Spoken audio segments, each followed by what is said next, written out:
Hoy nos adentramos en el mundo un tanto turbio de la desinformación y cómo ésta impacta la reputación. Mm. Y para ello, vamos a usar un caso de estudio bastante particular, la afirmación de que se encontraron 20.000 cuerpos en el aeropuerto El Dorado de Colombia. Interesante. Para esta inmersión tenemos un informe de conexión consciente que se centra en la responsabilidad digital.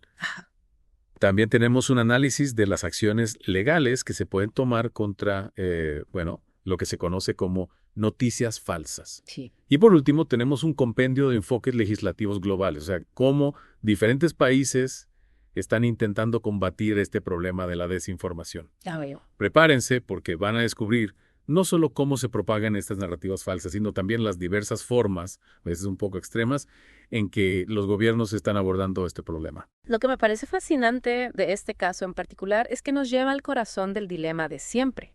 ¿Cómo equilibramos la libertad de expresión con la protección contra el daño que puede causar la desinformación? Claro, es un tema complejo. A ver. Empecemos con el caso de los 20.000 cuerpos. Una comisión de la ONU supuestamente reportó el hallazgo de 20.000 cuerpos sin identificar en un hangar del aeropuerto El Dorado. Un titular así, por supuesto, incendió las redes sociales Ya, y generó un miedo palpable, diría yo, en la opinión pública. por supuesto. Y aquí es donde la desinformación, especialmente en un país como Colombia, con su historia de violencia y desapariciones, puede propagarse con una velocidad alarmante. Totalmente. Lo interesante es que Medicina Legal refutó rápidamente esta afirmación, o sea, no existía tal hangar, ni tal cantidad de cuerpos. Este caso se convirtió en un ejemplo de libro de texto sobre cómo la desinformación puede generar caos y desconfianza. Es increíble cómo algo así puede generar tanta conmoción. Y esto nos lleva a una pregunta clave. ¿Qué distingue a las noticias falsas de un simple error periodístico? ¿Cómo podemos determinar si hubo una intención maliciosa detrás de la información falsa? Nuestras fuentes definen las noticias falsas, no solo como errores, sino como la creación y difusión deliberada de información fabricada. Ajá. Lo que las hace diferentes es la intención de engañar, ya sea con fines políticos, económicos o sociales. Ya veo. En el caso de los 20.000 cuerpos, surge la pregunta, ¿hubo una intención maliciosa o simplemente una negligencia temeraria de la verdad? Legalmente, esta distinción es crucial. Es interesante cómo esa línea entre la intención y la negligencia puede ser tan borrosa, ¿no? Y me recuerda al caso de Giovanni y Alex Jones. Jones, conocido por sus teorías de la conspiración, afirmó que Giovanni empleaba a violadores migrantes, lo que provocó un boicot a la marca. Giovanni lo demandó por difamación y ganó. Ese caso es un ejemplo perfecto del daño real que pueden causar las noticias falsas y cómo la ley puede intervenir para proteger a individuos y empresas. Claro. Lo que es particularmente significativo es que el caso de Giovanni sentó un precedente legal importante al demostrar que incluso las figuras públicas pueden ser responsabilizadas por difundir información falsa que cause daño tangible. Claro, pero al mismo tiempo tenemos que proteger la libertad de expresión. ¿Cómo podemos legislar contra la desinformación sin caer en la censura? Es un acto de equilibrio complejo. La primera enmienda en Estados Unidos, por ejemplo, protege la libertad de expresión, incluso de ideas falsas o controvertidas. Sí. Al mismo tiempo, existe el derecho de las personas a no ser difamadas o perjudicadas por información falsa. Y ahora nos permitimos darle la bienvenida al doctor Felipe Sánchez Iregui, abogado de la Pontificia Universidad Javeriana de Bogotá, especialista en Derecho Comercial de la Universidad Externado de Colombia y Master in Law de la Universidad de Queensland en Australia. Yo soy Sofía Torrisi, corresponsal y periodista de la Mesa de Trabajo de Conexión Consciente.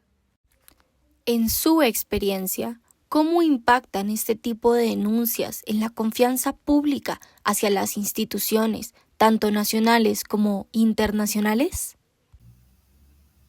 Pues bueno, muy buenos días, Sofía, gracias por la invitación. Un saludo cordial para ti y para todos los escuchas.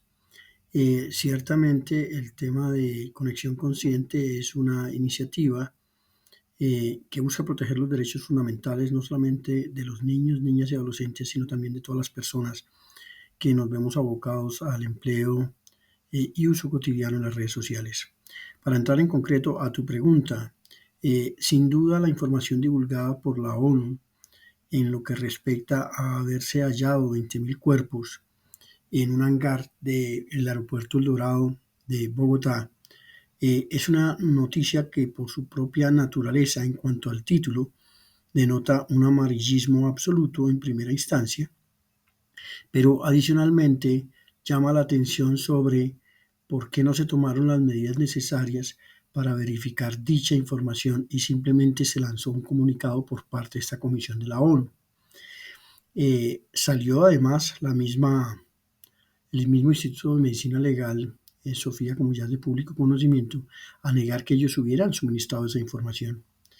Y esto nos llama indudablemente a considerar varios aspectos. El primero es por qué un organismo como la ONU y una comisión tan seria como la que nos estaba visitando en ese momento lanza una afirmación de ese estilo en un comunicado, sin haber obviamente obtenido todas las pruebas que le dieran sustento a su dicho. No basta simplemente decir que es que a mí me lo informó una entidad de carácter público, y menos aún que salga la misma entidad de carácter público a desmentir y decir que no entregó dicha información. Tristemente, la ONU se mantiene en decir que fueron informados por una entidad oficial.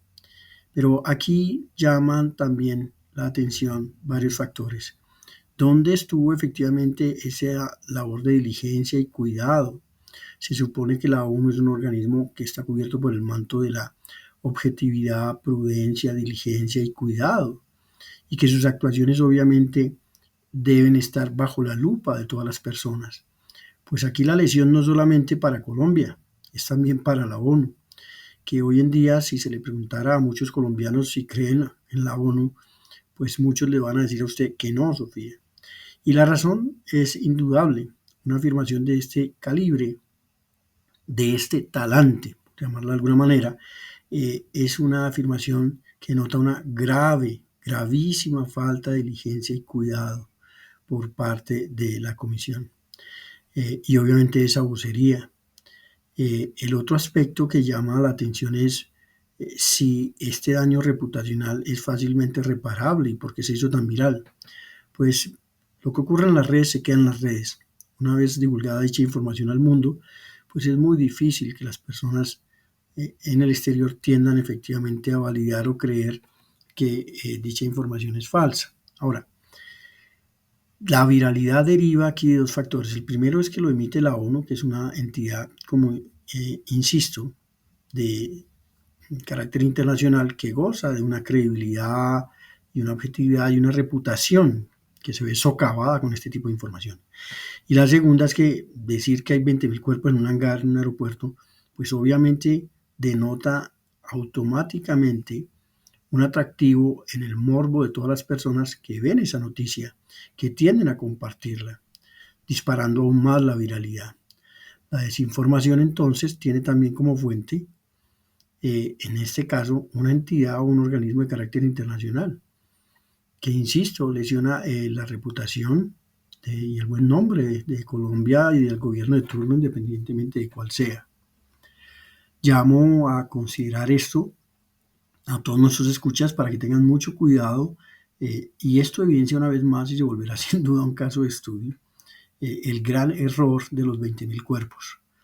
Este título colocado indudablemente, este podcast viene como anillo al dedo, porque será recordado así, el caso de los 20.000 cuerpos de la ONU. Y obviamente debe ser analizado desde el punto de vista de que los ciudadanos deben tener mucho cuidado, porque nótese, no importa de dónde venga la información, esta puede ser falsa. Por consiguiente, la labor de verificación de los ciudadanos, contrastar las fuentes, estar todo el tiempo con un pensamiento crítico en relación con lo que se les comunica o se les informa, es fundamental para evitar la dispersión, estos ecos o cámaras de eco que se generan con noticias tan graves como las que divulgó en este caso concreto la ONU. Lamento profundamente que efectivamente la fuente de la desinformación provenga de una entidad como esa, y también lamento profundamente que la ONU intente mantenerse en su posición y justificar su actuación, insisto, que en mi opinión es gravemente negligente, simplemente diciendo que es que una entidad pública se lo informó. La información no deriva y la credibilidad no deriva exclusivamente de quién suministra la información, sino también de los deberes de contraste de la información, de verificación, de estudio y de análisis. Si bien no se exige la verdad absoluta, Sofía, a ningún funcionario ni a ninguna institución, y así lo ha dicho nuestra Corte Constitucional, sí se les exige un deber mínimo de diligencia y cuidado. Con esto, pues, no quiero adelantarme más. En este capítulo tengo entendido que se tratarán incluso cómo los países han abordado el tratamiento desde un punto de vista legislativo de cómo combatir la desinformación. Pero un caso que me llama mucho la atención y creo que se van a referir tal vez más adelante es el tema de la defensa psicológica. De mi parte, agradecerle la invitación y darle paso indudablemente a nuestros periodistas para que sigan con este informe, además muy interesante. Muchísimas gracias. Y según nuestras fuentes, los gobiernos de todo el mundo están intentando abordar este desafío con enfoques muy diferentes. Así es. Algunos, como Singapur, han optado por leyes estrictas con multas cuantiosas y penas de cárcel para quienes difundan información falsa. Lo que me preocupa de leyes tan estrictas como la de Singapur es el potencial de que se utilicen para silenciar la disidencia o limitar la libertad de expresión. Es una pendiente resbaladiza. Claro. Alemania, por ejemplo, implementó la ley NetzDG para combatir el discurso de odio en las redes sociales. Sin embargo, su implementación ha sido controvertida, con casos de censura involuntaria. Es fascinante ver cómo cada país está buscando su propio camino en este laberinto de la desinformación.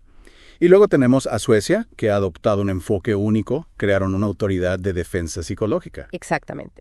En lugar de centrarse en castigar la desinformación, Suecia se enfoca en promover información veraz y fortalecer la capacidad de los ciudadanos para discernir la verdad de la ficción. ¿Podrías explicarnos un poco más sobre qué significa defensa psicológica en este contexto? ¿Cómo funciona en la práctica? Bueno, la defensa psicológica en Suecia se basa en la idea de que la mejor manera de combatir la desinformación es fortalecer la resiliencia mental de la población. Es como una especie de vacuna contra la propaganda y la manipulación.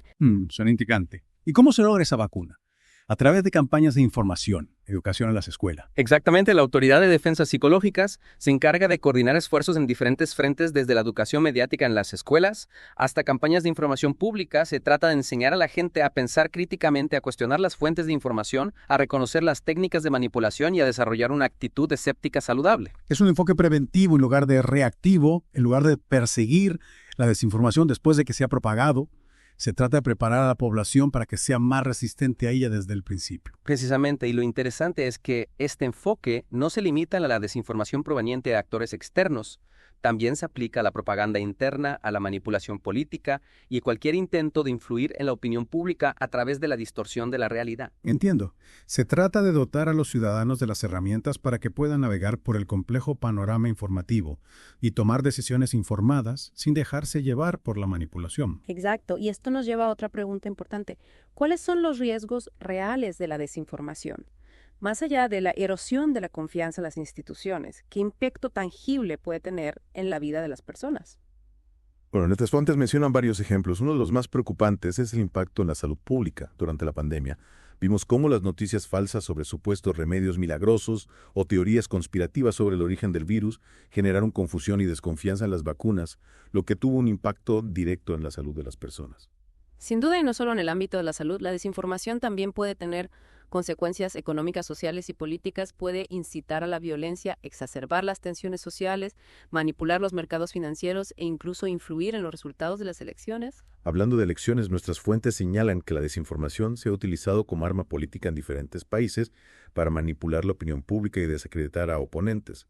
¿Podrías darnos algún ejemplo concreto de cómo se ha utilizado la desinformación para influir en procesos electorales? Claro, uno de los ejemplos más conocidos es la interferencia rusa en las elecciones presidenciales de Estados Unidos en 2016 a través de cuentas falsas en redes sociales, propaganda dirigida, y la difusión de noticias falsas se intentó influir en la opinión pública y sembrar la discordia entre los votantes. Y este tipo de estrategias no se limitan a un solo país. Hemos visto casos similares en diferentes partes del mundo donde la desinformación se utiliza para debilitar la democracia y socavar la confianza en las instituciones. Exactamente, y esto nos lleva de nuevo a la pregunta central de nuestra inmersión: ¿cómo podemos combatir la desinformación de manera efectiva sin sacrificar la libertad de expresión?